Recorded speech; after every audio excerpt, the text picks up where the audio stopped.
नमस्कार साथियों, PSP institution के इस ऑनलाइन डिजिटल प्लेटफॉर्म पे आपका हार्दिक स्वागत एवं अभिनंदन।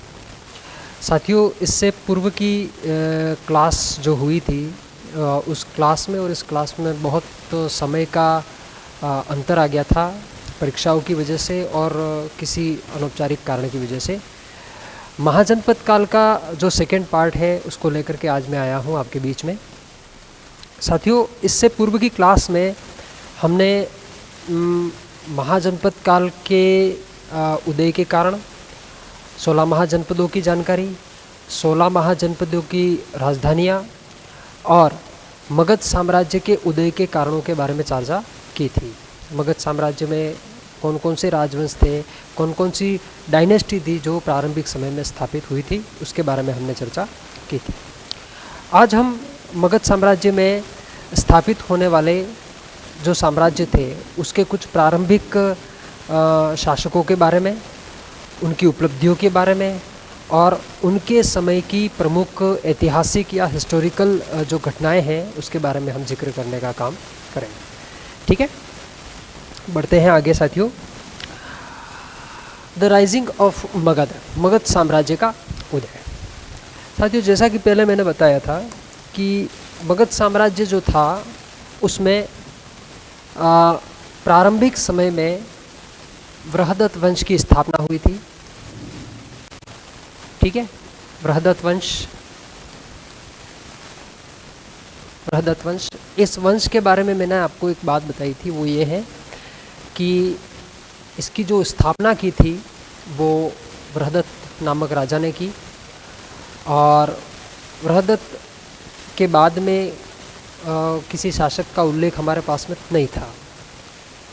बृहदत्त के कोई पुत्र नहीं था, इसकी वजह से उसने एक यज्ञ करवाया और यज्ञ करवाने के बाद में जरा नामक राक्षसी के आशीर्वाद से उसका एक पुत्र पैदा हुआ और उस पुत्र का नाम था जरासंध। ये जरासंध वही व्यक्ति है जिसको महाभारत के पांडुपुत्र भीम के द्वारा उसकी क्या कर दी गई थी, जो मल्ल युद्ध था उस मल्ल युद्ध में उसकी क्या कर दी गई थी, हत्या। और ये हत्या करने के बाद में जरासंध के बाद में बृहदत्त वंश का जो अगला राजा बना वो था रिपुजन्य। और इसी रिपुजन्य के समय में बनारस का एक राज्यपाल है, ठीक है, जिसका नाम था सामंत भट्टिय। और इसी सामंत भट्टिय के द्वारा इसकी क्या कर दी गई थी, हत्या। रिपुजन्य की हत्या करके मगध के अंदर एक नई डायनेस्टी स्टेबल हुई, एक नई वंश जो था वो स्थापित हुआ, उसका नाम था हर्यक वंश। तो बृहदत्त वंश के बाद में अगला जो वंश स्थापित हुआ उसका नाम था हर्यक वंश। कौन सा वंश स्थापित हुआ, हर्यक वंश। ठीक है, हर्यक वंश के बाद में मगध के अंदर नागवंश स्थापित होगा। इसी नागवंश को शिशुनाग वंश भी कहा जाता है, शिशुनाग वंश भी कहा जाता है। ठीक है, शिशुनाग वंश के बाद में मगध के अंदर नंद वंश स्थापित होगा और इसी नंद वंश के बाद में मगध के अंदर मौर्य साम्राज्य, है ना, मौर्य साम्राज्य स्थापित होगा, जिसे हम लोग भारत का प्रथम ऐतिहासिक साम्राज्य कहते हैं, भारत का प्रथम ऐतिहासिक वंश कहते हैं, है ना। ये इस तरीके से क्रम रहेगा, वन बाय वन एक एक डायनेस्टी की स्थापना होगी, कुछ शासक रहेंगे जिसकी महत्वपूर्ण उपलब्धियां हैं, उसके बारे में एक एक करके हम लोग चर्चा करेंगे।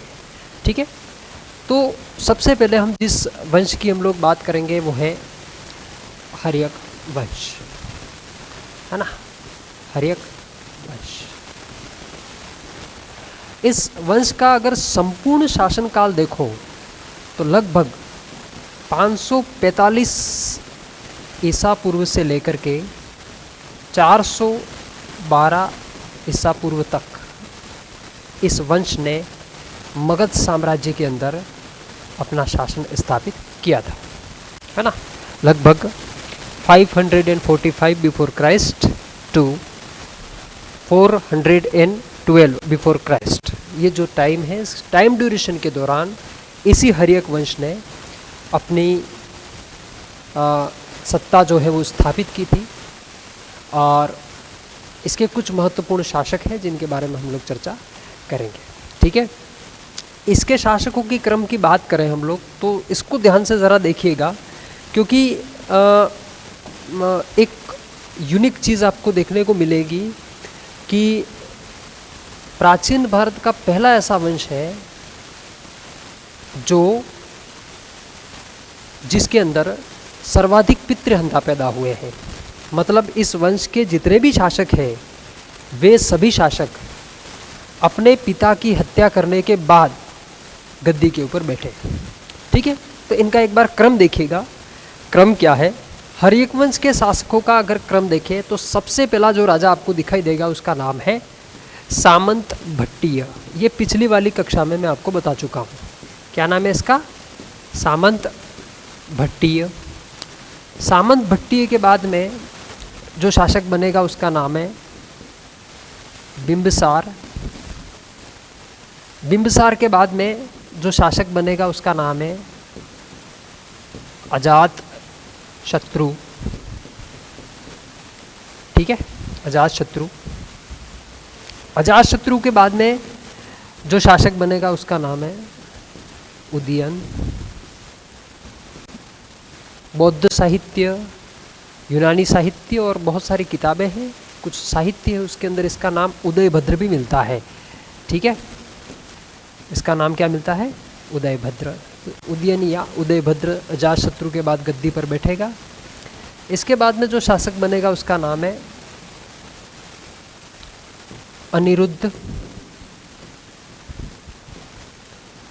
अनिरुद्ध के बाद में मुंड। मुंड के बाद में नाग दर्शक। कई सारी किताबों में इसका नाम नागदशक भी बताया गया है, नागदर्शक भी बताया गया है, नाक दशक भी बताया गया है ना। कोई भी एक नाम ध्यान में आपको रखना है, ज़्यादा मैनिपुलेट होने की आवश्यकता नहीं है। ठीक है, ये हर्यक वंश का अंतिम शासक था। ये हर्यक वंश का अंतिम शासक था। इसके बाद में मगध के अंदर एक नई डायनेस्टी की स्थापना हो गई जिसको हम लोग शिशुनाग वंश के नाम से जानते हैं। ठीक है, सबसे पहला जो शासक है इसका अगर हम समय की बात करें, ध्यान में रखिएगा, इसका जो समय है वो लगभग 545 ईसा पूर्व से 544 ईसा पूर्व तक का है। ठीक है, मतलब कुल मिलाकर के ये कहा जा सकता है कि केवल और केवल 1 साल तक गद्दी के ऊपर ये बैठा। 1 साल के दौरान उसने मगध साम्राज्य की सीमाओं में न तो इसने विस्तार किया, न कोई राजनीतिक उपलब्धि को हासिल किया, न कोई सांस्कृतिक उपलब्धि को हासिल किया। ठीक है, बस केवल एक काम किया इसने, वो ये था कि रिपुजन्य जो बृहदत्त वंश का शासक है उसकी हत्या करता है और अपनी खुद की एक नई डायनेस्टी की स्थापना करता है, लेकिन साम्राज्य विस्तार नहीं करता है ना। अगला शासक जो बनेगा उसका नाम है बिंबिसार। और इसके समय की हम लोग बात करें तो इसका जो समय है वो यहीं से शुरू होगा 544 से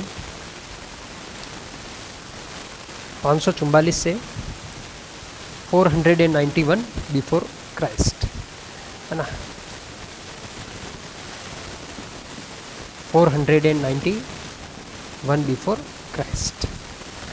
बहुत लंबा शासनकाल है, बहुत लंबा शासनकाल है। इसका मतलब ये है कि वह राजनीतिक उपलब्धियों को हासिल करेगा, वह सांस्कृतिक आर्किटेक्चर उसका भी डेवलपमेंट करेगा, साम्राज्य का विस्तार करेगा, अपनी साम्राज्य की सीमाओं में वृद्धि करेगा, है ना।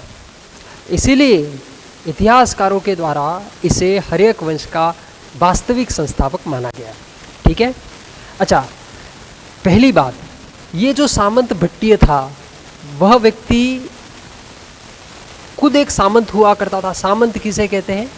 जो सीमांत दुर्गों का रक्षक हो उसे सामंत कहा जाएगा। ठीक है, मतलब ये है कि ये खुद फ्यूडलिज्म सिस्टम के अंतर्गत आने वाला पर्सन था। Bimbisara is the first person in Haryanka dynasty, पहला शासक है जिसने अपने आप को सामंतवादी प्रथा से मुक्त किया था, है ना। इसी वजह से इसको हर्यक वंश का क्या कहा जाता है? वास्तविक संस्थापक कहा जाता है। क्या कहा जाता है? वास्तविक संस्थापक। इसको हर्यक वंश का वास्तविक संस्थापक कहा जाता है। ठीक है, एक बात तो ये कि खुद को सामंतवादी प्रथा से मुक्त किया, ये एक कारण है कि उसको वास्तविक संस्थापक कहा जाता है। दूसरा कि इसने अपने साम्राज्य की सीमाओं में सबसे ज़्यादा विस्तार किया, ये भी एक कारण है जिसकी वजह से इसको वास्तविक संस्थापक माना जाता है। और इसके अलावा बहुत सारे फैक्ट हैं जिसको लेकर के एक एक करके जब इसको इंडिविजुअल हम लोग पढ़ेंगे तब इसकी चर्चा करेंगे। अगला शासक जो बनेगा उसका नाम है अजातशत्रु, और इसी अजातशत्रु का जो समय है वो यहीं से शुरू होगा 491 451 से 459 ईसा पूर्व। ठीक है, 451 से 459 ईसा पूर्व। अभी थोड़ी देर पहले मैंने आपसे एक चर्चा की थी, वो ये थी कि भारतीय इतिहास का पहला वंश था जिसके अंदर सर्वाधिक पितृहंता पैदा हुए थे। मतलब इस वंश के सारे शासकों ने अपने पिता की हत्या करने के बाद में ये लोग क्या बैठे थे? गद्दी के ऊपर बैठे थे। आपसे कोई प्रश्न पूछे, ठीक है, ये प्रश्न कई बार कंपटीशन एग्जाम्स के अंदर पूछे गए हैं, इसके बारे में आपको ध्यान होना चाहिए कि इतिहास का पहला पितृहंता कौन था, या भारतीय इतिहास का पहला पितृहंता कौन था? ये अजातशत्रु ही था जिसको इतिहास का पहला पितृहंता कहा जाता है, जिसने अपने पिता बिंबिसार की क्या कर दी थी? हत्या। ठीक है, तो इतिहास का यह पहला पितृहंता माना जाएगा। साथियों, इतिहास का पहला पितृहंता, अपन पितृहंता के बारे में पढ़ते हैं, मेवाड़ का अलग है, भारत का पहला अलग होगा, इस तरीके से अलग अलग होंगे, लेकिन संपूर्ण एंशिएंट इंडियन हिस्ट्री की अगर हम लोग बात करेंगे तो पहला पितृहंता कौन होगा? अजातशत्रु होगा। अगला जो शासक बनेगा वो है उदयन, और इस उदयन का जो समय है वो यहीं से शुरू होगा 459 से 432 ईसा पूर्व। 459 से 432 ईसा पूर्व। ये अजातशत्रु का पुत्र था। ठीक है, उदयन ने भी अपने पिता की क्या कर दी थी? हत्या। अजातशत्रु की हत्या कर दी, और हत्या करने के बाद में मगध की गद्दी के ऊपर बैठ गया। अब आगे के ध्यान में रखिए 3 शासक है। अगला जो शासक बनेगा वो है अनिरुद्ध। अनिरुद्ध के बाद में मुंड, और मुंड के बाद में नारदर्शक। इसका किसी का भी इंडिविजुअल टाइम ड्यूरेशन नहीं मिलता है। इन सब का सम्मिलित रूप से जो शासन काल है वो 432 से शुरू होता है और लगभग 412 में आकर के ये क्या हो जाता है? समाप्त। ठीक है, 412 के आसपास नागदर्शक की हत्या हो जाती है, नागदर्शक को मार दिया जाता है और मगध के अंदर एक नई डायनेस्टी की स्थापना हो जाती है। तो इस तरीके से ये शासकों का क्या है? क्रम है ना। अजातशत्रु ने अपने पिता को मारा, ठीक है, उदयन ने अपने पिता को मारा, अनिरुद्ध ने अपने पिता को मारा, है ना, इसने फिर इसको मार दिया, इसने इसको मार दिया। ठीक है, तो इस तरीके से सत्ता को प्राप्त करने के लिए अपने ही पिता की हत्या करने के बाद में ये लोग क्या बैठते गए? मगध साम्राज्य की गद्दी के ऊपर बैठते गए। ठीक है, तो एक फैक्ट जो है वो आपको ध्यान में होना चाहिए, वो ये है कि इतिहास का पहला वंश है, पहला वंश जिसमें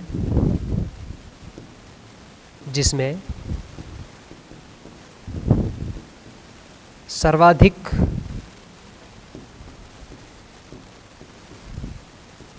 पितृहंता पैदा हुए। ठीक है, सर्वाधिक पितृहंता पैदा हुए। ठीक है, तो इस तरीके से मगध के अंदर हर्यक डायनेस्टी की क्या हो जाती है, शुरुआत हो जाती है। आगे बढ़ते हैं साथियों, और मैंने आपसे एक बात बताई थी कि हम लोग एक एक शासकों को इंडिविजुअल तरीके से पढ़ने का काम करेंगे। क्या क्या इंपॉर्टेंट बातें थी इसको भी हम लोग जानने का काम करेंगे। ठीक है, राइजिंग ऑफ मगध, ये हेडिंग आपको देखने को मिलेगी, इसलिए देखने को मिलेगी क्योंकि ये जो ये जितने भी वंश थे वो सारे के सारे मगध के उदय के अंतर्गत ही आते हैं। वैसे तो ये महाजनपद काल का ही हिस्सा है, लेकिन मगध के उदय के अंतर्गत हम लोग जब पढ़ेंगे तो इन सभी वंशों के बारे में हम लोग देखेंगे। ठीक है, हर्यक वंश, इसकी सारी महत्वपूर्ण जो बातें थी, सारी जो महत्वपूर्ण बातें थी, उन सभी महत्वपूर्ण बातों के बारे में हमने देख लिया है ना। अब हम समय देखेंगे, इसका बिंबिसार के बारे में इंडिविजुअल पढ़ने का काम करेंगे। ठीक है, इसका जो समय है वो है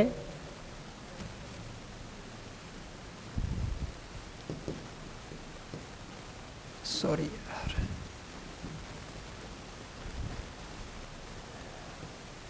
544 से, ठीक है,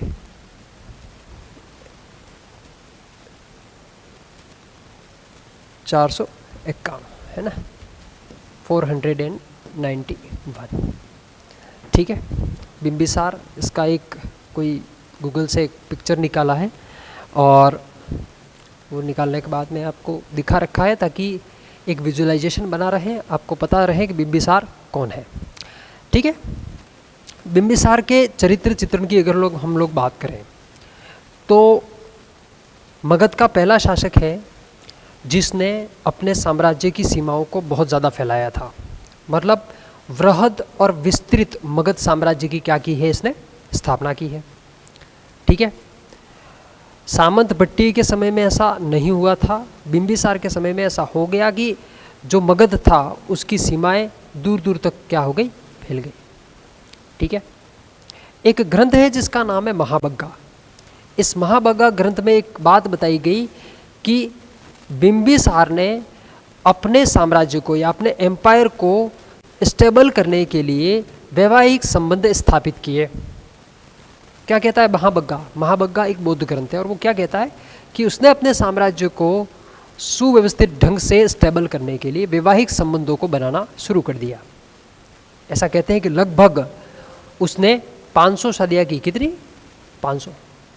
एक सामान्य आदमी का दिमाग खराब हो जाएगा कि 500 शादियाँ कैसे possible, how can is that possible, कैसे कोई व्यक्ति 500 शादियाँ कर सकता है ना। इसने किया था, वैवाहिक संबंधों के माध्यम से अपने साम्राज्य को सुदृढ़ करने का काम किया। दूसरा फैक्ट क्या पता चलता है महाबग्गा से, तो ऐसा महाबग्गा में लिखा गया है कि बिंबिसार के समय में उसके साम्राज्य में लगभग 80,000 गांव हुआ करते थे। कितने? 80,000 विलेज इन द एम्पायर। उसके जो साम्राज्य में 80,000 के आसपास क्या हुआ करते थे? गांव। तो इससे ये अंदाज़ा लगाया जा सकता है कि उसने अपने साम्राज्य को या अपने मगध राज्य को सुदृढ़ करने के लिए किस तरीके की पॉलिसी को अपनाया था। ठीक है, तो एक बात तो ये। दूसरी बात हम लोग देखते हैं कि एक बार ये इसको मेंशन कर लो आप, ताकि क्या है मिसअंडरस्टैंडिंग नहीं हो बाद में, है ना। कि ये तो क्या है, एक तो वास्तविक संस्थापक है। क्या है? वास्तविक संस्थापक है। दूसरा, इसने वृहद और विस्तृत मगध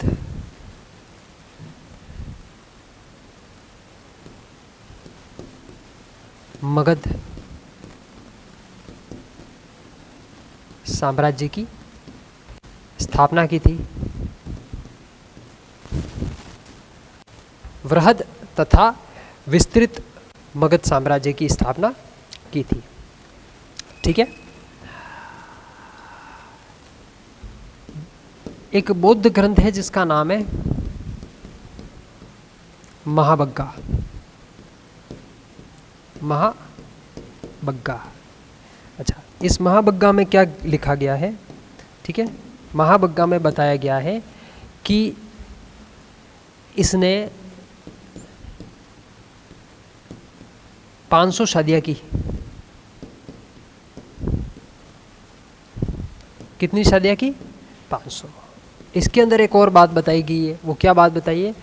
कि इसके समय में उसके साम्राज्य में लगभग 80,000 गाँव हुआ करते थे। कितने? 80,000 गाँव।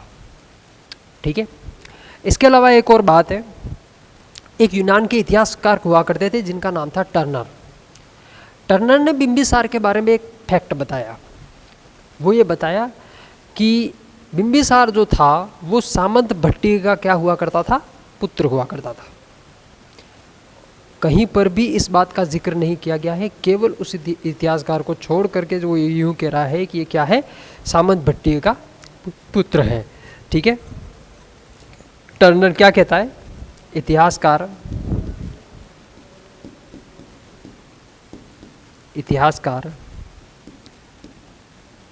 टर्नर के अनुसार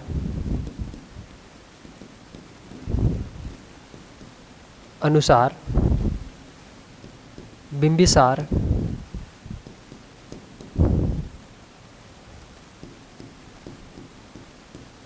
सामंत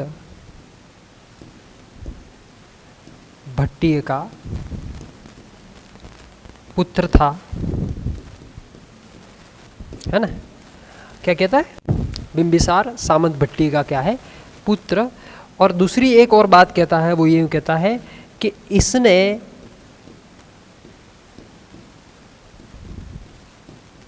विस्तारवादी नीति का अनुसरण किया था। इसने विस्तारवादी नीति का अनुसरण किया। विस्तारवादी नीति का अनुसरण किया था। इम्पोर्टेंट बात यह है कि आपसे ये पूछा जाए कि मगध का पहला ऐसा कौन सा शासक है जिसने विस्तारवादी नीति या साम्राज्यवादी नीति का अनुसरण किया था? That time answer will be Bimbisara. तो ये बिंबिसार के बारे में सारी महत्वपूर्ण बातें थी। कुछ बातें और हैं जिसको हमने समझना है। ठीक है, इधर आ जाइएगा। मैंने कहा था कि इसने लगभग 500 शादियाँ की बौद्ध ग्रंथ महाबग्गा के अनुसार।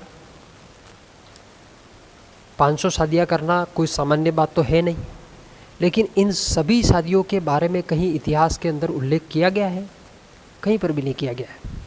बहुत सारी जगह है जहाँ पर किया भी गया होगा, लेकिन हमारे लिए और आपके लिए पढ़ना ज़रूरी नहीं है इसके बारे में। लेकिन कुछ ऐसे वैवाहिक संबंध थे जिसके बारे में जानना बहुत ज़्यादा ज़रूरी है।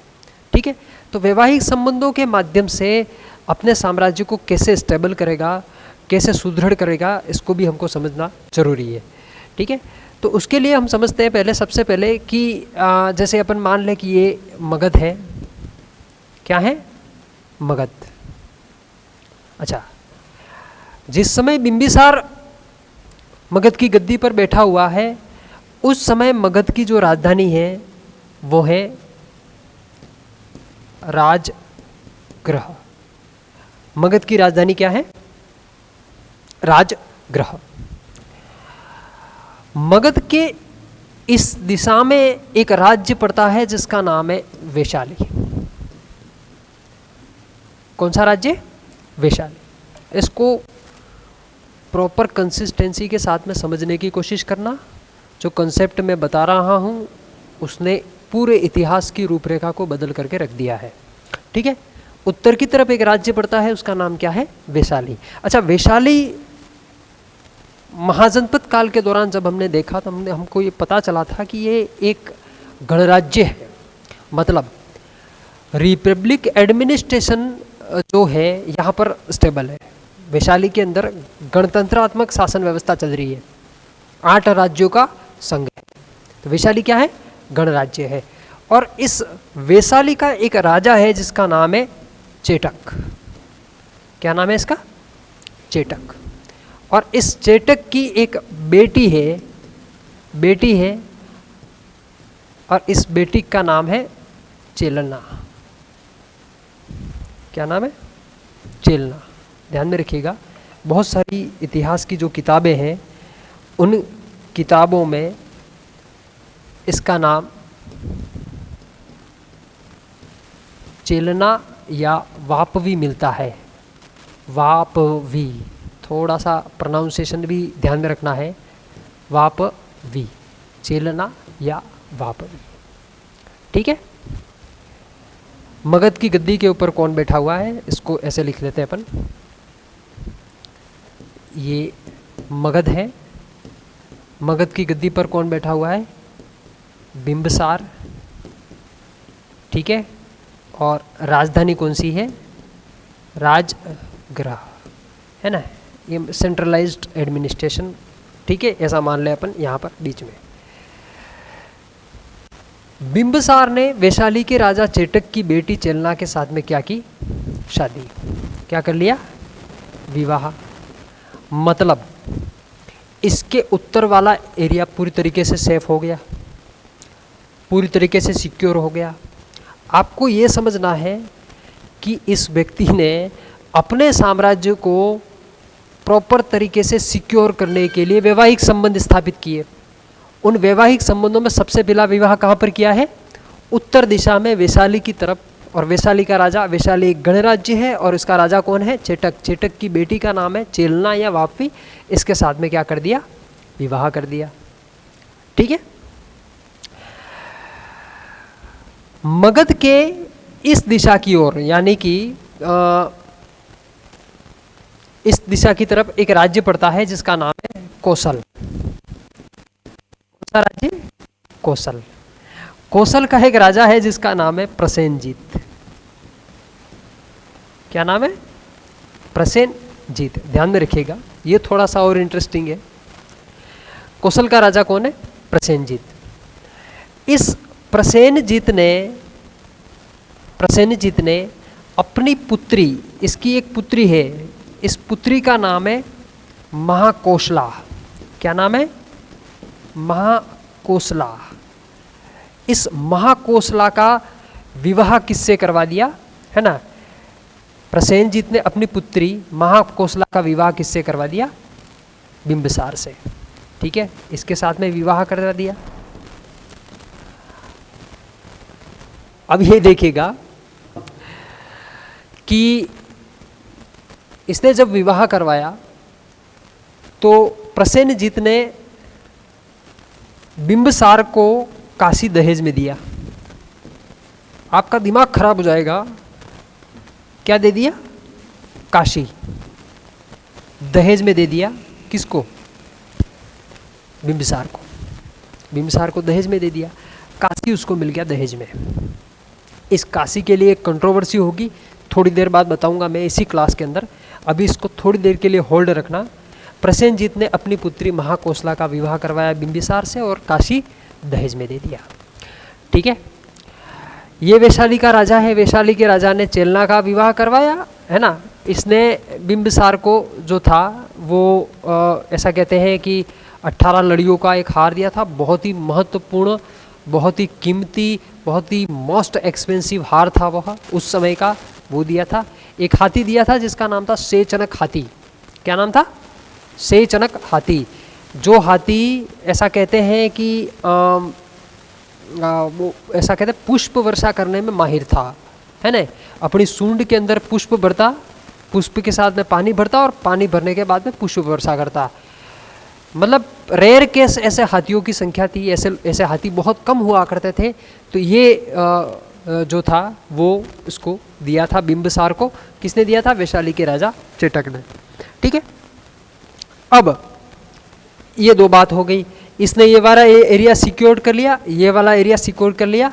अब इस तरफ आता है एक राज्य जिसका नाम है भद्र। क्या नाम आता है? भद्र। और भद्र यानी कि अभी वर्तमान में इसको क्या बोलते हैं? पंजाब। क्या बोलते हैं? पंजाब।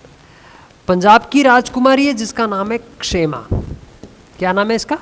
क्षेमा या हेमा। कई इतिहास की किताबों में इसका नाम हेमा है, कई सारी इतिहास की किताबों में इसका नाम क्या है, क्षेमा। ठीक है, इसके साथ में क्या हो गया, इसका विवाह हो गया। इसका अर्थ ये है कि उसने इस तरफ वाला एरिया भी सिक्योर कर लिया। ठीक है, अब नीचे की तरफ एक राज्य पड़ता है, नीचे की तरफ एक राज्य पड़ता है जिसका नाम है अवंती। राज्य का नाम क्या है, अवंती। अवंती यानी कि मालवा का क्षेत्र, मालवा के आसपास का जो क्षेत्र है उसको प्राचीन समय में क्या कहा जाता था, अवंती। अवंती का एक राजा है जिसका नाम है प्रद्योत। क्या नाम है, प्रद्योत। ठीक है, प्रद्योत। 3 जगह पर उसने वैवाहिक संबंध स्थापित किए हैं। यहाँ पर किसी भी प्रकार का कोई भी वैवाहिक संबंध स्थापित नहीं करेगा। यहाँ पर एक दिक्कत हो गई थी, दिक्कत को समझिएगा, क्या दिक्कत हुई है कि प्रद्योत जो है, प्रद्योत को एक बीमारी है और उस बीमारी का नाम है पांडु रोग। कौन सी बीमारी है इसको, पांडु रोग। बीमार है बहुत बुरी तरीके से, पड़ा है खटिए के अंदर। ठीक है, इसको पता चला, इसकी पॉलिसी क्या है ये तो पता ही है सबको, कि वो वैवाहिक संबंध के माध्यम से अपने साम्राज्य को क्या कर रहा है, स्टेबल कर रहा है। ठीक है, तो उसको जब पता चला कि प्रद्योत को क्या है, पांडु रोग, तो इसने इधर देखिएगा, थोड़ा सा इसको इधर कर दें। इसने इस प्रद्योत का इलाज करने के लिए, इस प्रद्योत का इलाज करने के लिए बिंबिसार ने एक राज्य, अपने राज्य वैद्य को, राज वैद्य को भेजा और उस राज्य वैद्य का नाम था जीवक। क्या नाम था, जीवक।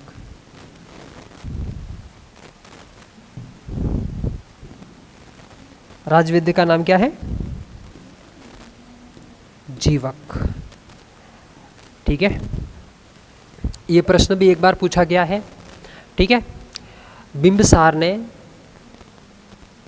अवंती नरेश प्रद्योत को पांडु रोग हो गया है तो उसके इलाज के लिए उसकी सेवा में अपने राज्य वैद्य किसको भेजा है, जीवक को भेजा है। इसका थोड़ा सा इंट्रोडक्शन ध्यान में रखना, ये कौन है। बिंबिसार जब बारात लेकर के वैशाली गया शादी करने के लिए, वैशाली के राजा चेटक की पुत्री चेलना या वापी के साथ में विवाह करने के लिए जब वह वैशाली गया तो वैशाली में उसकी मुलाकात एक महिला के साथ में हुई। किसके साथ में हुई, एक महिला के साथ में। ठीक है, महिला का नाम है आम्रपली। महिला का नाम क्या है, आम्रपली। आम्रपली। बिंबिसार ने 500 शादियां की है। ये कौन है, इससे मुलाकात हो जाए तो कोई दिक्कत वाली बात तो है नहीं, पर इसका स्पेशली नाम क्यों लिया जा रहा है, दैट इज इंपॉर्टेंट। इसको समझना पूरी कहानी को। आम्रपली से मुलाकात हुई। आम्रपली बहुत ही सुंदर, कौन है, बहुत ही सुंदर, पर इसका प्रोफेशन क्या है, that is important fact of right now. इसका प्रोफेशन क्या है, ये एक गणिका है। क्या है, गणिका। गणिका को वेश्या भी कहा जाता है। ठीक है, वैदिक सिविलाइजेशन पढ़ाते वक्त मैंने बताया होगा आपको, गणिका को क्या कहा जाता है, वेश्या। प्रोफेशनल लैंग्वेज में अगर हम लोग कहेंगे तो ये एक तरह का क्या है, प्रोस्टिट्यूट है। कौन है, प्रोस्टिट्यूट। अब प्रोस्टिट्यूट है और वो भी कौन से राज्य में, वैशाली राज्य में। इससे मुलाकात हुई। ठीक है, इससे सॉरी, ठीक है, महिला है, ये देख लीजिएगा, आम्रपली। इससे जब मुलाकात हुई तो बहुत प्रभावित हो गया बिंबिसार इससे, और इसने कहा कि आप मेरे राज्य में आ जाइए। शादी नहीं की इसके साथ में, विवाह नहीं किया, उसने न्योता दिया कि आप मेरे राज्य में आ जाइए और मेरे राज्य में आकर के हम सबकी क्या कीजिए, सेवा कीजिए। अब वो अप्रत्यक्ष रूप से क्या करवाना चाहता है, क्या नहीं करवाना चाहता है, that is not a point of view, इससे हमको कोई मतलब नहीं है। पर वो उसको अपने राज्य में क्या करता है, बुला लेता है। और आम्रपली कहाँ चली जाती है, मगध चली जाती है। ठीक है, ये आम्रपली वहाँ जाने के बाद में अपने एक पुत्र को पैदा करती है और उस पुत्र का नाम है जीवक। यानी कि जो जीवक है, जो बिंबसार का राज्य वैद्य है, डॉक्टर है, बिंबसार का क्या है, डॉक्टर, और वो अवंती के नरेश प्रद्योत की सेवा में भेज रहा है ना, पांडु रोग हो गया तो उसकी सेवा में भेज रहा है। वो बेटा किसका है, आम्रपली। और ये आम्रपली कहाँ की गणिका थी, कहाँ की वेश्या थी, तो वैशाली के राज्य की गणिका हुआ करती थी। ठीक है, ये बात आपको ध्यान में रहनी चाहिए। चलिए, अब इसके बारे में हमने कुछ महत्वपूर्ण बातें देखी थी, है ना, कि टर्नर के अनुसार सामंत भट्टिय का पुत्र है और इसने विस्तारवादी नीति का अनुसरण किया है। वैवाहिक संबंध स्थापित किए वैशाली के राजा चेटक की बहन बेटी चेलना से।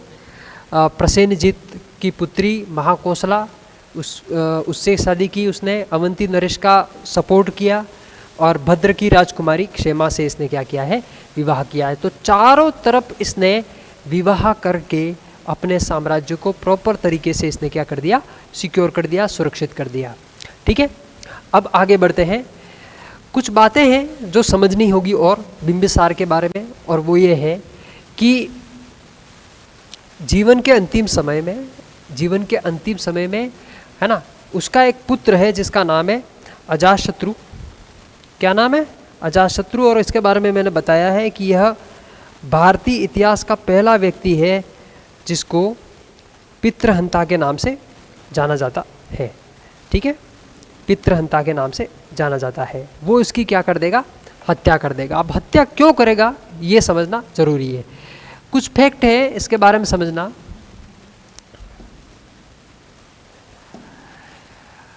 बिंबिसार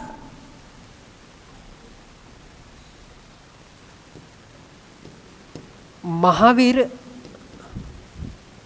मैंने कहा था वैदिक सिविलाइजेशन के, थोड़ा सा ध्यान से सुनिएगा, वैदिक सिविलाइजेशन के पतन के बाद में महाजनपद काल का उदय हुआ और इसी महाजनपद काल के दौरान जैन धर्म और बौद्ध धर्म का उदय हुआ।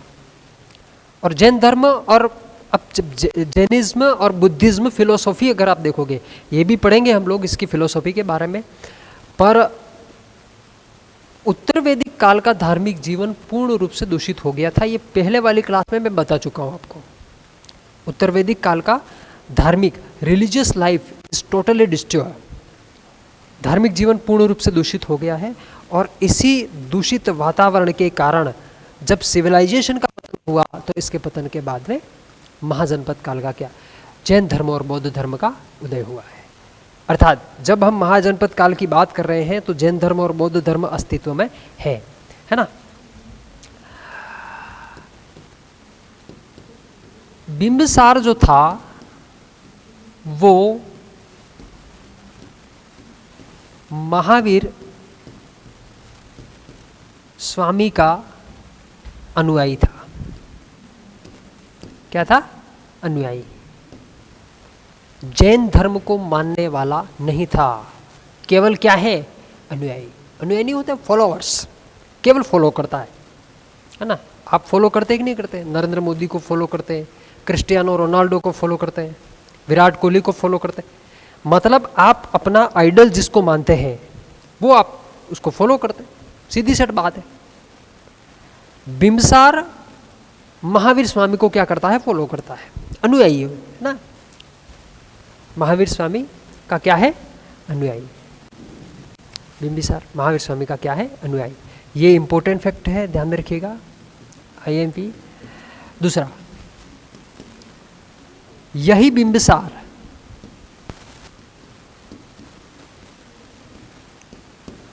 गौतम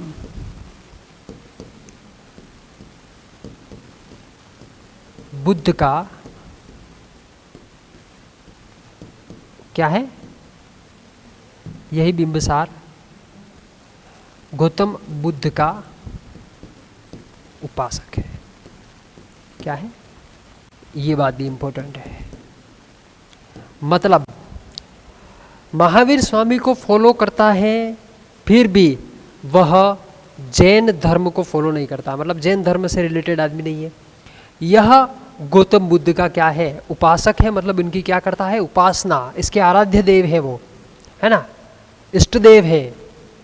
इसका मतलब ये है कि वह बौद्ध धर्म का क्या है, बौद्ध कम्युनिटी से बिलोंग करने वाला व्यक्ति। ठीक है, ये बातें इंपॉर्टेंट है। दूसरी बात, अगर ऐसा है, गौतम बुद्ध का उपासक है, अगर ऐसा है, इसका अर्थ ये है कि वो बौद्ध फिलोसॉफी को भी मानने वाला व्यक्ति है। ठीक है, और इसी बौद्ध धर्म का एक व्यक्ति हुआ करता था जिसका नाम था, ध्यान में रखिएगा, वेरी वेरी मोस्ट इंपॉर्टेंट बात है।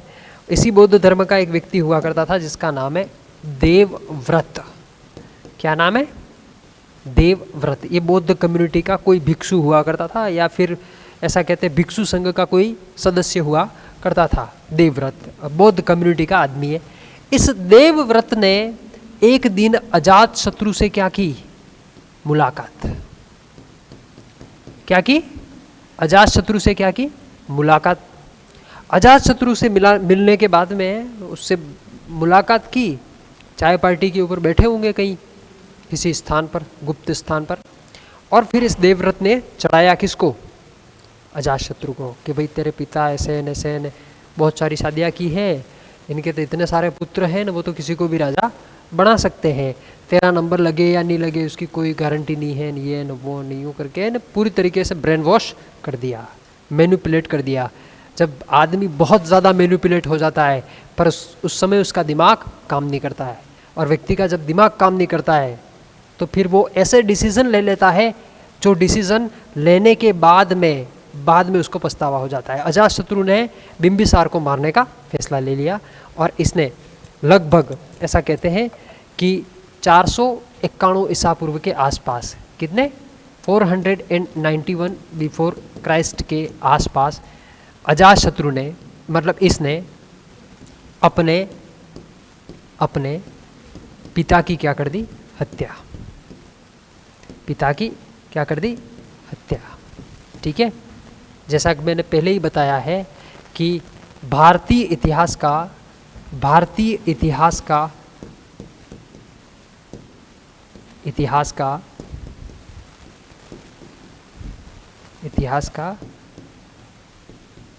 प्रथम पितृहंता किसे कहा जाएगा, अजातशत्रु। ठीक है, भारतीय इतिहास का प्रथम पितृहंता किसे कहा जाएगा, अजातशत्रु को। क्यों, क्योंकि इसने बौद्ध भिक्षु संघ के सदस्य देवव्रत के उकसाने पर अपने पिता की क्या कर दी, हत्या। और इस तरीके से जो था वो बिंबिसार का चैप्टर क्लोज हो गया, है ना, ध्यान में रखिएगा। अब अगला जो शासक है जिसके बारे में हम लोग देखेंगे वो है अजातशत्रु। ठीक है, ये मगध के उदय के अंतर्गत ही आएंगे सारे। ये देख लीजिए कैसा दिखता है, शक्ल से ही बहुत खतरनाक दिख रहा है मेरे को तो। ठीक है, अपने बाप को क्या, वो किसी को भी मार सकता है ना, किसी को भी मार सकता है ना। टाइम बार बार लिखवाने की जरूरत नहीं, लिखना चाहो तो भले लिख लीजिएगा कि जिस समय अजातशत्रु बिंबिसार मरेगा 491 में, उस समय ये गद्दी पर बैठेगा और 459 ईसा पूर्व तक यह गद्दी के ऊपर बैठा रहेगा। ये इसका क्या है, शासनकाल। ठीक है, एक स्टोरी समझना, कहानी समझना। वो कहानी ये है कि इधर आ जाइएगा, उसके लिए मुझे इस स्लाइड की ज़रूरत पड़ेगी, इस स्लाइड की, हाँ इधर देख लीजिएगा। एक कहानी, अजातशत्रु को पढ़ने से पहले इस स्टोरी को थोड़ा सा समझ लीजिएगा। अजातशत्रु ने वैशाली में शादी की, मतलब बिंबिसार ने वैशाली में शादी की, इसका मतलब बिंबिसार वैशाली का क्या है, दामाद है। बिंबिसार ने कौशल नरेश प्रसेनजीत की पुत्री के साथ में विवाह किया, मतलब वो भी इसका क्या है, दामाद है। बिंबिसार ने भद्र पंजाब की राजकुमारी क्षेमा से विवाह किया, मतलब वो यहाँ का दामाद है। और इसकी सेवा की है तो इसके साथ में अच्छा संबंध है। इसका चारों तरफ बहुत अच्छा संबंध था। लेकिन जैसे ही इन सब लोगों को पता चला, किस किस को पता चला, वैशाली के राजा को पता चला, कौशल नरेश प्रसेनजीत को पता चला, भद्र के राजा को पता चला और अवंती के राजा को पता चला, तो उन्होंने मगध साम्राज्य के साथ में होने वाले सभी संबंधों को तोड़ दिया। ठीक है, कैसे तोड़ा? सबसे पहला कांड शुरू किया कौशल नरेश ने। कौशल नरेश ने क्या किया कि ये काशी दहेज में दिया था ना मेरे दामाद को, तूने मेरे दामाद को मारा, काशी वापस दे दे वापस।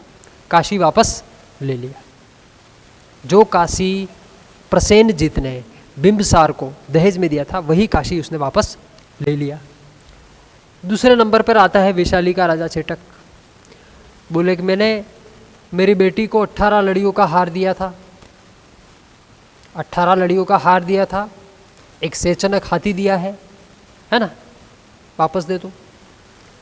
नहीं दे सकते हो मेरी बेटी को भेज दो। ये चेलना यहाँ से वापस भाग गई अपने पापा के पास, चेटक के पास में। ठीक है, और मैंने कहा 18 लड़ियों का हार था, एक सेचनक हाथी था, ये दोनों साथ में ले गई। इस बिंबिसार और चेलना के दो पुत्र हुआ करते थे, एक का नाम था हल्ल, क्या नाम था? हल्ल, और एक का नाम था बहल्ल। ये नाम है, थोड़े अजीबोगरीब नाम है ना, हल और बहल। ये बिंबिसार और चेलना के पुत्र है। वो पुत्र ये हाथी और सेचनक हाथी और 18 लड़ियों का हार लेकर के चले गए। मतलब दो राज्यों के साथ में इसके संबंध कुल मिलाकर के समाप्त हो गए। भद्र पंजाब जो था उसने तो ऑटोमेटिक ही इनका रिलेशन खत्म कर दिया कि कोई मतलब नहीं है, तुम्हारा जो मर्जी पड़े वो करो, मेरे को कोई मतलब नहीं है। और अवंती जो नरेश था, इस अवंती नरेश ने भी इनके साथ में संबंध जो था वो समाप्त कर दिया। वापस इधर आ जाइएगा अजातशत्रु के बारे में। अजातशत्रु इस व्यक्ति का पुराणों में नाम क्या मिलता है? कुणिक। क्या नाम मिलता है? कुणिक। ठीक है, इस बिंबिसार को, इधर आया बिंबिसार, कहाँ पर है बिंबिसार? ये रहा बिंबिसार। इस बिंबिसार को ऐसा कहते हैं कि पुराणों में इसको क्या कहा गया? श्रोणिक, है ना, अन्य नाम है इसका। क्या है? अन्य नाम। ये बताया नहीं है और डिप्थ हो जाएगा, थोड़ा एनसाइक्लोपीडिया लेवल का हो जाएगा आपके लिए, ध्यान में रखना है। इसका नाम क्या मिलता है? श्रोणिक। वैसे ही इस अजातशत्रु का नाम क्या मिलता है पुराणों में? कुणिक। और ये कुणिक इसका क्या है? अन्य नाम है जो पुराणों के अंदर दिया गया है। ठीक है, अब पुराणों में नाम दिया गया है, इसका मतलब कोई न कोई रीज़न हो सकता है। गद्दी के ऊपर बैठेगा 491 ईसा पूर्व के आसपास, और जैसे ही गद्दी के ऊपर बैठेगा, मैंने कहा था आसपास की जितनी भी सीमाओं को बिंबिसार ने सुरक्षित किया था, वो सारी सीमाएं अब असुरक्षित थी। क्यों असुरक्षित थी? क्योंकि अजातशत्रु ने बिंबिसार को मारा। इसका मतलब वो सारे लोग इसके क्या बन गए? दुश्मन बन गए। अब एक एक करके उनको निपटना है सबसे, one by one, step by step इनको क्या करना है? निपटना है। अब अजातशत्रु क्या करेगा? अजातशत्रु, इधर आ जाइएगा, यहाँ पर अपन कुछ और देखेंगे। स्टोरी समझिएगा, कहानी को बिल्कुल कंसिस्टेंसी के साथ में सुनना है। कंसेप्ट क्लियर रहेगा तो इतिहास पढ़ने में मजा आएगा, है ना। बिंबिसार क्या करता है? अजातशत्रु सबसे पहले किसके साथ में संघर्ष करेगा? कौशल नरेश प्रसेन जीत के साथ में। अब इतिहास में ऐसा कैसे हो सकता है, आप खुद आश्चर्य करोगे, है ना। शादी सबसे पहले वैशाली में की थी, दूसरी बार शादी कहाँ पर की थी? प्रसेनजीत में। पर इस बार नंबर सबसे पहला किसका आएगा? प्रसेनजीत का। ठीक है, अब कौशल नरेश प्रसेनजीत के साथ में क्या करेगा? यह संघर्ष करेगा, बहुत लंबे समय तक संघर्ष करेगा। ठीक है, बहुत लंबे समय तक संघर्ष करेगा। ठीक है, पहली बार जब आक्रमण करेगा, मैं शॉर्ट नाम लिख देता हूँ, समझिएगा। ये तो है अजातशत्रु, ठीक है, और ये कौन है? प्रसेनजीत। है ना। A for Ajatashatru, P for Prasenjit. इन दोनों के बीच में क्या होगा, युद्ध होगा, फर्स्ट वॉर जिसको बोलते हैं। इस पहले युद्ध में जो था वो अजातशत्रु जो था वो जीत जाएगा, इस युद्ध को जीत जाएगा। फिर वापस दूसरी बार संघर्ष हुआ, किस किस के बीच में, अजातशत्रु और प्रसेनजीत के बीच में। ये प्रसेनजीत कौन है, तो कौशल नरेश। अजातशत्रु कौन है, मगध का राजा। ठीक है, इन दोनों के बीच में युद्ध हुआ। इस युद्ध में अजातशत्रु हार गया, प्रसेनजीत जीत गया। ठीक है, इस प्रसेनजीत ने इस अजातशत्रु को, इधर रहिए, इसका फोटो ले आता हूं मैं ताकि बार बार क्या है कंफ्यूजन नहीं होगा, है ना।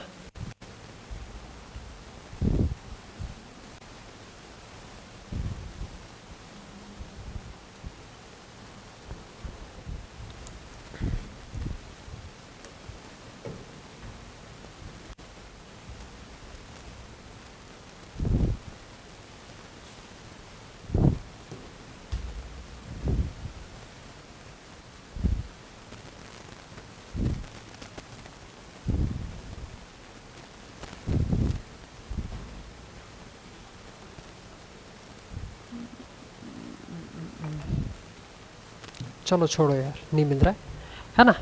ये प्रसेनजीत, अब प्रसेनजीत इस बार जीत गया। पहले वाले में अजातशत्रु जीत गया, दूसरे वाले में प्रसेनजीत जीत गया। जैसे ही ये जीता तो इसने इसको बंदी बना करके कहाँ डाल दिया, कारागृह के अंदर। एक जेल था बहुत बड़ा और इस जेल के अंदर इसको बंद करवा दिया और यहाँ पर बैठा हुआ है अजातशत्रु। ठीक है, जेल के अंदर बंद कर दिया। अब ये जेल में बंद है, कुछ नहीं कर सकता। ठीक है, उसके सैनिक भी को, कौशल भी बहुत बड़ा राज्य हुआ करता था उस समय में, है ना। हम रामायण के अंदर भी देखते हैं, कौशल नरेश दशरथ का नाम सुने होंगे आप, है ना। तो ये जेल के अंदर बंद है, कारागृह में बंद है। इस प्रसेनजीत की एक पुत्री हुआ करती थी जिसका नाम था वाजिरा। क्या नाम था इसका, वाजिरा। वो एक बार इसके सामने, मतलब ये यूँ समझ लो कि एक रास्ता है ना, एक रास्ता है इस जेल के सामने, ये रास्ता गुजर रहा है और इस रास्ते से ये वाजिरा यहाँ से निकल रही है, धीरे धीरे ये जा रही है। ये यहाँ पर जेल में बंद 2 मिनट के लिए यहाँ पर खड़ी रह गई। ठीक है, खड़ी रह गई और खड़ी रह करके देखा, यार ये तो अजातशत्रु तो अंदर बंद है। पूरे कौशल राज्य को और पूरे मगध साम्राज्य को ये पता ही नहीं है कि अजातशत्रु और वाजिरा के बीच में प्रेम संबंध चल रहा है। दोनों के बीच में प्रेम संबंध चल रहा है, ये किसी को पता नहीं है। और जब उसने अचानक उसको कारागृह में देखा तो उसका दिमाग खराब हो गया। दौड़ती दौड़ती अपने पिता के पास में गई। दौड़ती दौड़ती किसके पास में गई, अपने पिता के पास में। और पिता के पास में पहुंच करके उसने कहा कि पिताजी, मैं जिससे प्रेम करती हूँ वो तो जेल में बंद है। कि बोले कौन, बोले अजातशत्रु। प्रसेनजीत का भी दिमाग खराब। अब बेटी की बात को कैसे मना करेगा वो, बहुत बड़ा इशू हो जाएगा ना उस समय। तो यूं बेटियों की तो इज्जत होती थी उस समय में, बहुत बड़ा इशू हो जाएगा। उसकी बात को कैसे मना करेगा वो। ठीक है, इसीलिए प्रसेनजीत ने इस दूसरे वॉर के दौरान, दूसरे युद्ध के दौरान जीतने के बाद भी अजातशत्रु को वापस कारागृह से मुक्त कर दिया और दोनों के बीच में क्या हो गई, संधि हो गई। क्या हो गई, संधि। दोनों के बीच में अलायंस हो गया और इस अलायंस के तहत इस वाजिरा का विवाह किससे करवा दिया गया, अजातशत्रु से। किससे करवा दिया गया, अजातशत्रु से। इन दोनों का क्या करवा दिया गया, विवाह। जब विवाह करवा दिया गया तो प्रसेनजीत ने बोला कि अब तुम शादी तो तुमने कर ली है, मेरे दामाद बन गए हो, तुम कौशल के दामाद बन गए हो। काशी तुमसे जो मैंने पुनः दहेज, मतलब दहेज में जो लिया था काशी और वापस ले लिया, वही काशी वापस मैं मेरी पुत्री वाजिरा को क्या करता हूँ, दहेज में देता हूँ। ठीक है, तो इस तरीके से अजातशत्रु को काशी वापस दहेज में मिल जाता है, ये मैडम भी मिल जाती है, दोनों चीज़ें मिल जाती है, और वापस अजातशत्रु और प्रसेनजीत के बीच में जो कंट्रोवर्सी थी वो पूरी तरीके से क्या हो जाती है, समाप्त हो जाती है। इधर आ जाइए, ठीक है। अब इधर मेंशन करते हैं अपन, है ना, इधर मेंशन करते हैं, है ना। इसने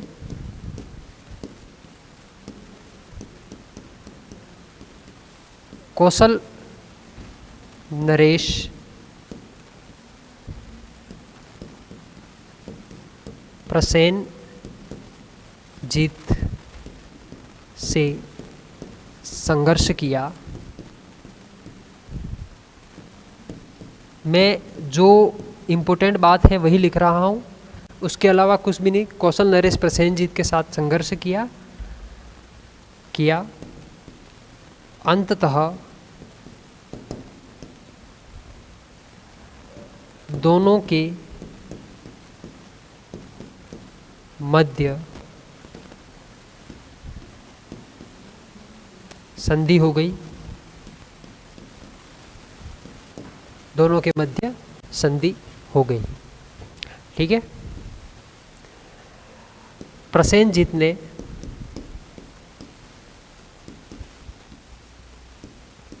अपनी पुत्री, नितेश इससे कोई दिक्कत तो नहीं, लाइट गई उससे, प्रसेनजीत ने अपनी पुत्री वाजिरा का विवाह अजातशत्रु से करवा दिया, अजातशत्रु से करवा दिया, ठीक है। और जो काशी था, काशी पुनः दहेज में दे दिया, ठीक है। जो काशी बिंबिसार वापस, इसने इसको मार दिया था, वापस ले लिया, है ना। ये अजातशत्रु दिखने में ही बहुत खतरनाक दिख रहा है। अब इसको काशी जो था वो पुनः दहेज में मिल गया। अब प्रसेनजीत वाली जो कंट्रोवर्सी थी वो इसकी समाप्त हो गई, ठीक है साथियों। अब दूसरे नंबर पर जिसका नाम आएगा वो है, मैंने कहा था दो ही राज्य के साथ में कंट्रोवर्सी हुई थी, पंजाब और भद्र के साथ में कोई दिक्कत नहीं थी उसको, नीचे अवंती वालों के साथ में तो इतना कोई था ही नहीं, क्योंकि इतना ज़्यादा ताकत नहीं था उनके अंदर लड़ने का इनसे। दो ही राज्य बहुत ज़्यादा शक्तिशाली हुआ करते थे, एक था वैशाली, एक था कौशल। कौशल वाली कंट्रोवर्सी खत्म हो गई, वाजिरा का शादी हो गया और काशी वापस दहेज में मिल गई। अब एक बचा है वो है ऊपर का वैशाली, जो एक गणराज्य है ना। चलिए अब इसके बारे में समझते हैं, ये क्या है, मगध है। क्या है, मगध। मगध की राजधानी क्या है, राजगृह। मगध की राजधानी क्या है, राजगृह। ऊपर की तरफ जो राज्य पड़ता है उस राज्य का नाम क्या है, वैशाली। क्या है, वैशाली। मगध की गद्दी के ऊपर कौन बैठा हुआ है, अजात शत्रु। कौन बैठा हुआ है, अजात शत्रु मगध की गद्दी के ऊपर बैठा हुआ है। वैशाली के साथ में कैसे लड़े, ठीक है। वैशाली, मगध और वैशाली के बीच में लगभग 16 साल तक संघर्ष चला। कितने साल तक, 16 साल तक संघर्ष चला। कभी वो जीतते, कभी ये जीतता, कभी टाई हो जाता मैच। इस तरीके से 16 साल तक कंटिन्यूस संघर्ष चलता रहा। कोई प्रॉपर परिणाम निकल करके नहीं आ रहा है, कोई रिजल्ट नहीं निकल करके आ रहा है। अजातशत्रु का दिमाग खराब, अब करे तो क्या करे। बोले कि एक गेम खेल लेते हैं, षड्यंत्र, जहाँ हाथी, घोड़ा, तोप, तलवारें, ये जो डायलॉग तुमने सुना होगा किसी फिल्म का, है ना। कुछ भी काम नहीं करे वहाँ पर काम करता है षड्यंत्र। क्या काम करता है, षड्यंत्र। और इसी अजातशत्रु ने एक गेम चालू किया, और वो गेम क्या चालू किया, उसने 2 व्यक्तियों की नियुक्ति की। एक का नाम था सुनिधि। क्या नाम था? सुनिधि। और दूसरे का नाम था वत्सकार। ध्यान में रखिएगा, ये इतिहास के बहुत ही खतरनाक और बहुत ही हरामी लोग हैं दोनों। एक का नाम क्या है? सुनिधि और एक का नाम है वत्सकार। ये दोनों अजातशत्रु के मंत्री हैं। क्या हैं? मंत्री, मतलब अजातशत्रु की जो कैबिनेट हुआ करती थी उसके सदस्य हैं दोनों। ठीक है। इसने एक षड्यंत्र किया। षड्यंत्र क्या किया? इनसे बात करके कि हम एक ऐसा नाटक करते हैं जिसमें वैशाली को यह लगना चाहिए कि मैं तुम्हारा क्या कर रहा हूँ? अपमान कर रहा हूँ, मतलब मैं तुमको जगह जगह जलील करने का काम कर रहा हूँ। ठीक है, ऐसा उनको लगना चाहिए। तो इस षड्यंत्र को इन्होंने क्या कर दिया? शुरू कर दिया। और ये सूचना उनके पास भी पहुंचती थी कि यार अजातशत्रु उनके दोनों मंत्रियों को बहुत ज़्यादा प्रताड़ित करता है, उनका सम्मान नहीं करता, उनके आत्मसम्मान को ठेस पहुंचाता है। ठीक है, ऐसा उन्होंने नाटक शुरू कर दिया, जबकि वास्तविकता में ऐसा कुछ भी नहीं था। अजातशत्रु ने अपने साम्राज्य से, मगध से इन दोनों को बाहर निकाल दिया। बाहर निकाल दिया। ये नाटक का हिस्सा था, उनके नाटक का क्या था? हिस्सा। उनको बाहर निकाल दिया। ये दोनों भाग करके कहाँ गए? अब पूरा गेम प्रॉपर तरीके से चल रहा है, देखिएगा। ये दोनों भाग कर कहाँ चले गए? वैशाली। वैशाली वालों को तो यही लग रहा है कि ये जो दोनों आए हैं वो अजातशत्रु से प्रताड़ित होकर हमारे पास में आए हैं, जबकि वास्तविकता में ऐसा था नहीं, वो तो उनका एक षड्यंत्र है। ठीक है, तो ये सुनिधि और वत्सकार दोनों वैशाली में चले गए। वैशाली के में जाने के बाद में उन्होंने डिवाइड एंड रूल्स पॉलिसी, है ना, फूट डालो और राज करो, अंग्रेजों ने इस्तेमाल की थी कि नहीं की थी हमारे खिलाफ, वही नीति को इस्तेमाल करना उन्होंने शुरू कर दिया। और इस वैशाली राज्य के अंदर आंतरिक षड्यंत्र चालू करवा दिए।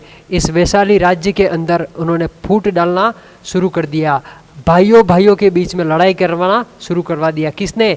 इन दोनों ने। ठीक है, इन दोनों ने। राज्य जो था वो पूरी तरीके से कमज़ोर हो गया, पूरी तरीके से डिस्ट्रॉय होने की कगार पर चला गया।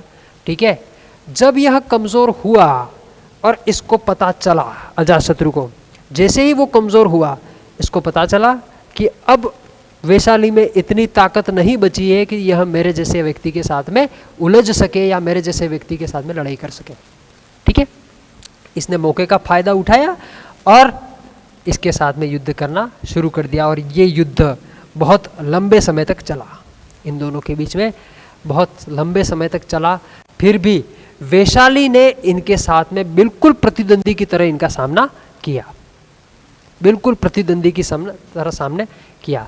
लेकिन अंततः विजय जिसकी होती है उसका नाम है अजातशत्रु। अजातशत्रु ही जीतेगा। अजातशत्रु क्यों जीतेगा? तो उसका भी जिक्र भारत की इतिहास की किताबों के अंतर्गत किया गया है कि उसने ऐसा क्या काम किया। तो उसने दो भयानक यंत्रों का प्रयोग किया। उसने दो बहुत ही खतरनाक और बहुत ही भयानक यंत्र का प्रयोग किया था, और उस यंत्र का नाम है, इधर देखिएगा, मैं इसका फोटो दिखाता हूँ आपको, है ना, ये देखिएगा। अजातशत्रु ने वैशाली के खिलाफ दो खतरनाक यंत्रों का प्रयोग किया था। एक का नाम है रथमुसल और एक का नाम है महाशिला कंटक। ध्यान में रखिएगा, भारत के इतिहास में इन दोनों यंत्रों का सर्वप्रथम उपयोग करने वाला इम्पेरेटर कौन था? अजातशत्रु। ठीक है, किसके खिलाफ? वैशाली के खिलाफ। अब इन दोनों यंत्रों को देखने के बाद में आपको एक फिल्म याद आ रही होगी, और उस फिल्म का नाम है बाहुबली। बाहुबली फिल्म में बाहुबली के पास में जो हथियार था वो हथियार कौन सा था? महाशिला कंटक। और भल्लाल देव के पास में जो हथियार था ये इस टाइप का, थोड़ा सा उसमें अमेंडमेंट है फिल्म के अंदर। वो काला मुंह वाला, क्या नाम था उसका? काले मुंह वाले का नाम क्या था बाहुबली फिल्म में? कालके। तो वो कालके की जो सेना के खिलाफ जो लड़ाई होती है, तो उसके दौरान इस यंत्र का क्या किया है, इन्होंने प्रयोग किया है। और इस यंत्र का प्रयोग करने के बाद में ऐसे चक्र चलता रहता है, सैनिकों की कटिंग होती रहती है, घास की तरह खत्म पूरा मामला। इन दोनों का यंत्रों का प्रयोग करने के बाद में वैशाली को पूरी तरीके से हरा देगा और वह उसे भी मगध साम्राज्य के अंतर्गत मिला लेगा। ठीक है, तो अजातशत्रु ने अपने दो मुख्य प्रतिद्वंदियों के साथ में क्या की है, लड़ाई, और ये लड़ाई किस तरीके से जीता है ये बात मैंने आपको बता दी है। ठीक है, अब अजातशत्रु के बारे में कुछ महत्वपूर्ण बातें आपको ये समझनी पड़ेगी कि एक तो ये बात आपको पता चल गई, इधर आ जाइएगा वापस, है ना, इधर ही लिख लेते हैं, संक्षिप्त में लिखना है। अजात शत्रु ने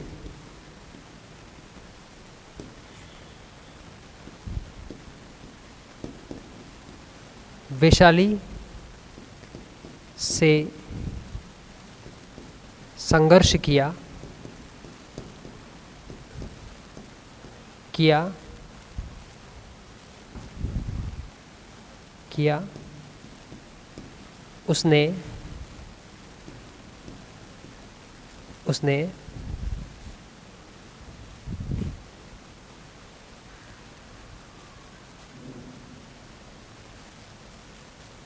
उसने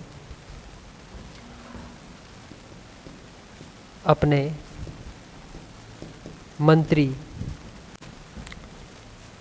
मंत्री सुनिधि, ठीक है, व वत्सकार, ठीक है, सुनिधि व वत्सकार की सहायता से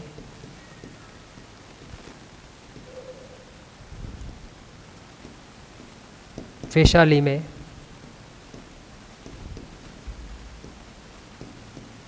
फूट डाली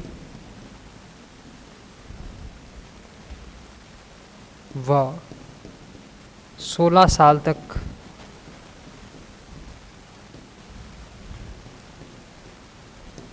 संघर्ष किया। कितने साल तक संघर्ष किया? अच्छा, ये सब चीज़ें वो हैं जो आपको लिखनी है, वो केवल समझने के लिए था। ये सब वो चीज़ें हैं जो आपको लिखते रहना है साथ साथ में, ताकि कंसेप्ट क्लियर होता रहे। 16 साल तक संघर्ष किया, अंततः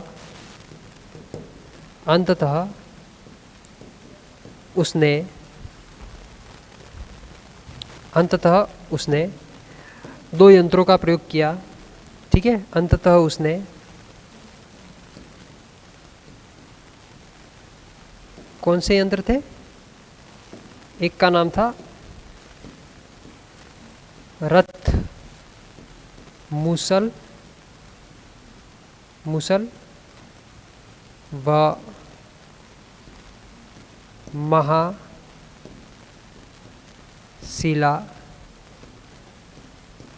कंटक। ठीक है, प्रयोग किया। ठीक है, सुनिधि और वत्सकार की सहायता से वैशाली में फूट डाली, 16 साल तक संघर्ष किया, अंततः उसने रथमुसल और महाशिला कंटक का प्रयोग किया और वैशाली को अपने साम्राज्य में मिला लिया। ये महत्वपूर्ण बातें हैं अजातशत्रु के बारे में। चलिए अपन इधर आते हैं, है ना, इसको मैं हटा देता हूँ, है ना, इसको मैं हटा देता हूँ।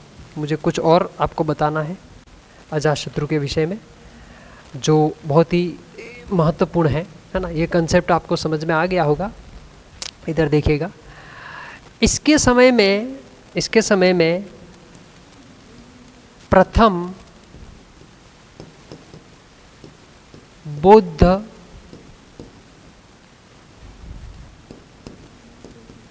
संगीति का आयोजन हुआ था।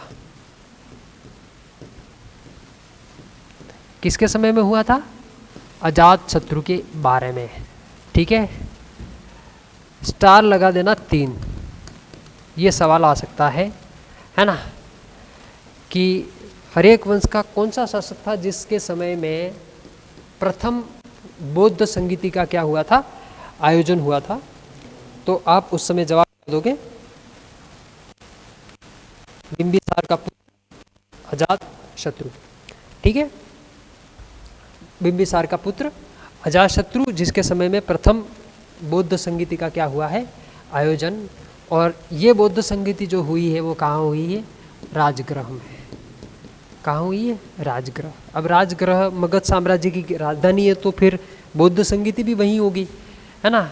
ये क्या है, तो मगध की राजधानी है, मगध की राजधानी है। अच्छा, मगध की राजधानी जो राजगृह है, उस राजगृह को राजधानी के रूप में स्टेबल करने वाला व्यक्ति बिंबिसार था, है ना। और यह अजातशत्रु के समय में भी क्या है, राजधानी। और यहीं पर क्या हो रहा है, प्रथम बौद्ध संगीति का आयोजन हो रहा है। ठीक है, राजगृह में भी एक जगह पड़ती है जिसका नाम है सप्त, राजगृह में एक जगह पड़ती है जिसका नाम है सप्त पर्णी गुफा, है ना। ये बौद्ध भिक्षुओं के रहने का एक स्थान था, सप्तपर्णी गुफा। इस सप्तपर्णी गुफा में क्या हो रहा है, इस प्रथम बौद्ध संगीति का आयोजन हो रहा है। अच्छा, बौद्ध संगीति के बारे में हम जब बुद्धिज्म फिलोसॉफी पढ़ते हैं, हम पढ़ेंगे आने वाले समय में, उसके अंदर देखते हैं कि इस समय में वहाँ का राजा कौन है, क्या हुआ है। फिर भी यहाँ पर भी हम देखने का ज़रूर प्रयास करेंगे कि क्या हुआ है। तो एक तो सुत्त पिटक की रचना हुई है ना। एक पहला ये बौद्ध जो भिक्षुओं के नियमों के संबंध में एक बहुत ही महत्वपूर्ण ग्रंथ है जिसका नाम है सुत्त पिटक, और दूसरा जो है उसका नाम है विनय पिटक। इन दोनों की क्या हुई है, रचना। कहाँ पर, तो प्रथम बौद्ध संगीति के दौरान। किसके समय में हुई है, अजातशत्रु के समय में। ठीक है, एक चीज और समझते हैं, समझिएगा, एक चीज और समझते हैं। इसको साइड में ले लेते हैं, रथमूसल और महाशिला कंटक को इस तरफ ले लेते हैं।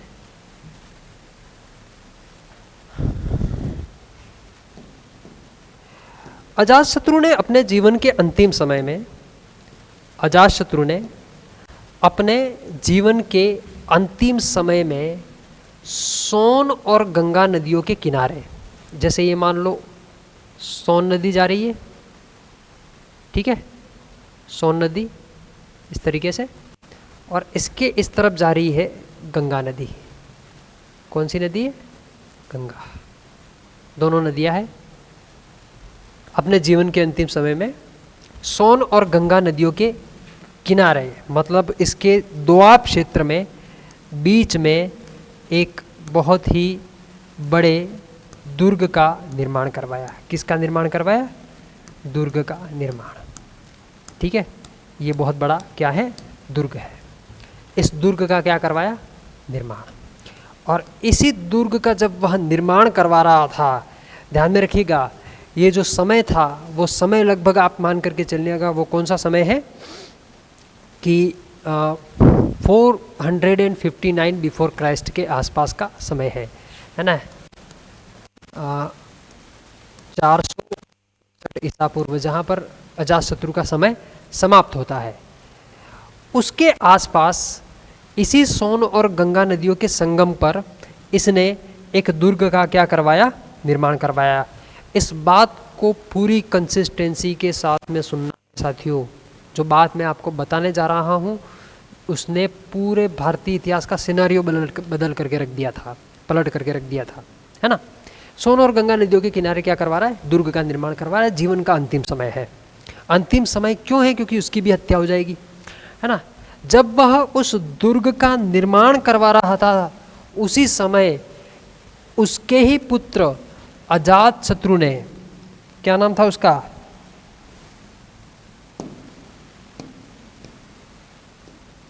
उसके ही पुत्र क्या नाम था, अजातशत्रु।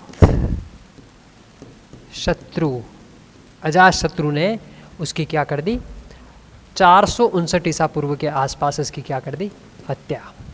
ठीक है, आपको ध्यान में रखना, बौद्ध संगीति का आयोजन हुआ और उसके जीवन के अंतिम समय में उसने सोन और गंगा नदियों के संगम पर एक दुर्ग का निर्माण करवाया और इसी दुर्ग के निर्माण के समय में 459 ईसा पूर्व अजातशत्रु को उसके पुत्र उदयन ने इसकी क्या कर दी, हत्या। ठीक है, इसकी क्या कर दी, हत्या। अब जब ये तो मर गया, अजातशत्रु का चैप्टर 2 था वो क्लोज हो गया, और मगध साम्राज्य की गद्दी पर आकर के कौन बैठ गया, उदयन। कौन आकर के बैठ गया, उदयन। अब हम उदयन के बारे में देखते हैं कि उदयन कौन है। ये उदयन का एक मूर्ति इतिहासकारों को पुरातात्विक सर्वेक्षण के दौरान प्राप्त हुई है, और हमारे पास में उसका कोई फोटो मिला नहीं है, ग्राफिक्स भी नहीं मिला, इसलिए हमने इसी को यहाँ पर लगा दिया है। यहाँ पे बारीक बारीक अक्षरों में लिखा हुआ है उदय भद्र की मूर्ति, उदय भद्र की मूर्ति, क्योंकि इसका नाम एक और भी था जिसका नाम था उदय भद्र। क्या नाम था, उदय भद्र, एक अन्य नाम भी था, है ना, उदयन का समय ध्यान में रखिएगा। इसके अलावा आगे के जो भी शासक है उसमें से किसी का भी नाम ध्यान में रखने की जरूरत नहीं है। उदयन का जो समय है वो 459 ईसा पूर्व से लगभग 432 ईसा पूर्व तक का इसका समय है, ज़्यादा लंबा समय नहीं है। 459 से 432 ईसा पूर्व के आसपास इसका क्या है, समय है, और कुछ खास बातें नहीं है। एक बात ध्यान में रखनी है, वो ये है कि मैंने आपको थोड़ी देर पहले क्या बताया कि इसने जब उसके पिताजी जब सोन और गंगा नदियों के किनारे संगम पर जब एक दुर्ग का निर्माण करवा रहे थे, उसी दुर्ग के निर्माण के समय में इस उदयन ने अजातशत्रु की क्या कर दी, हत्या। ये बात तो इम्पोर्टेंट है ही, लेकिन सबसे महत्वपूर्ण बात क्या है कि इस अजातशत्रु ने इस दुर्ग के चारों तरफ, इसी सोन और गंगा नदियों के संगम पर, इस दुर्ग के चारों तरफ एक शहर बसा दिया। क्या बसा दिया, शहर। इस तरफ इस तरफ इस तरफ, मतलब यूँ समझ लो ये पूरे इलाके में इस दुर्ग के चारों तरफ इसने क्या बसा दिया, एक शहर बसा दिया। क्या बसा दिया, शहर। और इस शहर का नाम क्या है, क्या नाम है, याद आ गया होगा आपको। इस शहर का नाम है पाटलिपुत्र। क्या नाम है, पाटलिपुत्र। मतलब अजातशत्रु ने अपने जीवन के अंतिम समय में सोन और गंगा नदियों के किनारे एक दुर्ग का निर्माण करवाया। जब उदयन ने अपने पिता को मार दिया, तब उदयन ने इसी दुर्ग के चारों तरफ एक बहुत बड़ा शहर बना दिया, और उस शहर का नाम था पाटलिपुत्र। इस पाटलिपुत्र का एक अन्य नाम मिलता है, उसका नाम है कुसुमपुर। क्या नाम मिलता है, कुसुमपुर। ध्यान में रखिएगा, very very most important factor क्या है कि उदयन मगध साम्राज्य का, या उदयन हर्यक वंश का, या मगध साम्राज्य का पहला राजा है जिसने पाटलिपुत्र को अपनी क्या बनाया है, राजधानी, the capital of Magadh. Pataliputra को अपनी क्या बनाया है, राजधानी। पाटलिपुत्र शहर की स्थापना किसके द्वारा की गई थी, उदयन के द्वारा। किसके द्वारा, उदयन के द्वारा। शहर बनाएगा, लेकिन पाटलिपुत्र को सुव्यवस्थित ढंग से राजधानी के रूप में स्टेबल करने का काम भी कोई एक और व्यक्ति करेगा, नाम आएगा अभी थोड़ी देर के अंदर। उदयन के बारे में इतनी सी ही बात है ना, समझिएगा कि सोन व गंगा नदी के संगम पर, सोन व गंगा नदी के संगम पर अजातशत्रु ने एक दुर्ग का निर्माण करवाया था उसी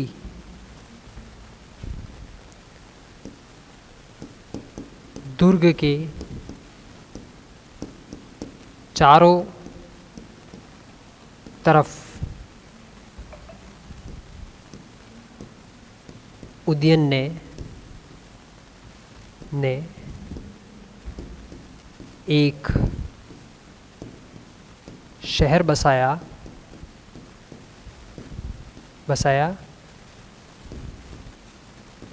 जिसे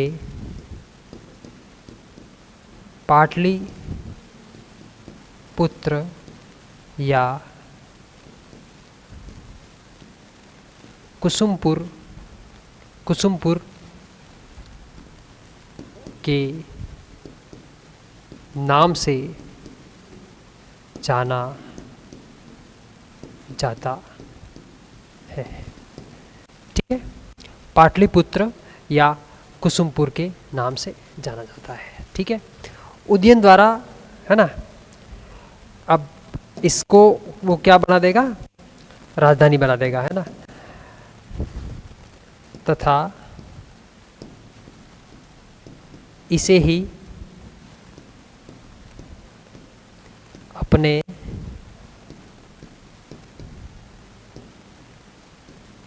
साम्राज्य की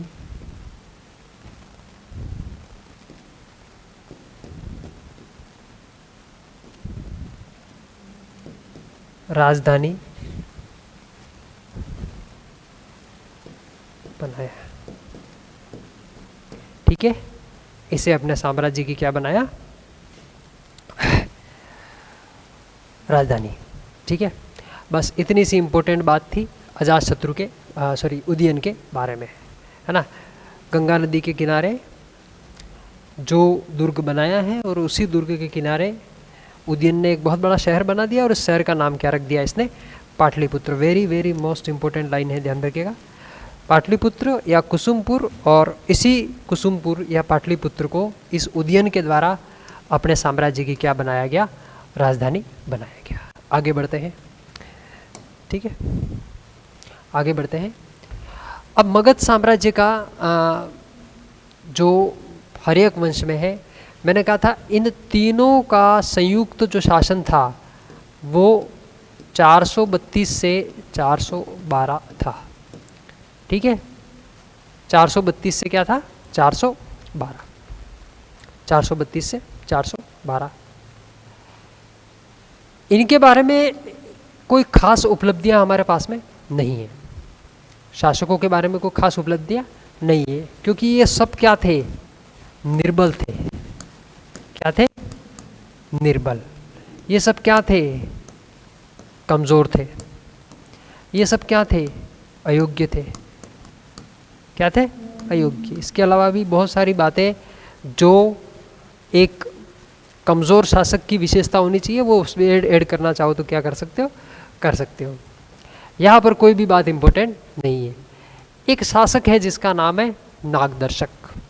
क्या है, नागदर्शक। ये नागदर्शक मगध का अंतिम शासक है। ठीक है, मगध हटा दो, मगध का अंतिम शासक नहीं कह सकते इसको। हर्यक वंश, है ना, ये हर्यक वंश का क्या है, अंतिम शासक है। इसके समय में बनारस का एक राज्यपाल है जिसका नाम है शिशुनाग। ठीक है, क्या नाम था, शिशुनाग। इस शिशुनाग द्वारा नागदर्शक की क्या कर दी गई, हत्या। ये बनारस का राज्यपाल था, मगध की गद्दी पर नागदर्शक बैठा हुआ था। इस शिशुनाग ने इसकी कमजोरी का फायदा उठा करके, इसकी अयोग्यता का फायदा उठा करके, इसकी निर्बलता का फायदा उठा करके इसकी क्या कर दी, हत्या। इसका चैप्टर ही क्लोज कर दिया। और मगध के अंदर एक नए वंश की स्थापना कर दी और उस वंश का नाम था शिशुनाग वंश। क्या नाम था? शिशुनाग वंश। मुझे लगता है कि ये क्लास बहुत ज़्यादा बड़ी हो गई है आज की, ठीक है। तो अगली क्लास में मैं आपको मगध साम्राज्य का जो राइजिंग है, इसके उदय को लेकर के कुछ बातें और बताऊंगा और मौर्य साम्राज्य की बारे में बेसिक इंट्रोडक्शन के साथ में हम लोग स्टडी करने का काम शुरू करेंगे। अध्ययन जारी रखें, सकारात्मक दृष्टिकोण के साथ में, पूरे पोटेंशियल और रिकग्निशन के साथ में अपनी पढ़ाई को जारी रखना है। पीएसपी इंस्टीट्यूशन और पीएसपी इंस्टीट्यूशन का डिजिटल प्लेटफॉर्म सदैव आपके साथ में है, आपके साथ बना रहेगा। बहुत बहुत धन्यवाद, बहुत बहुत आभार।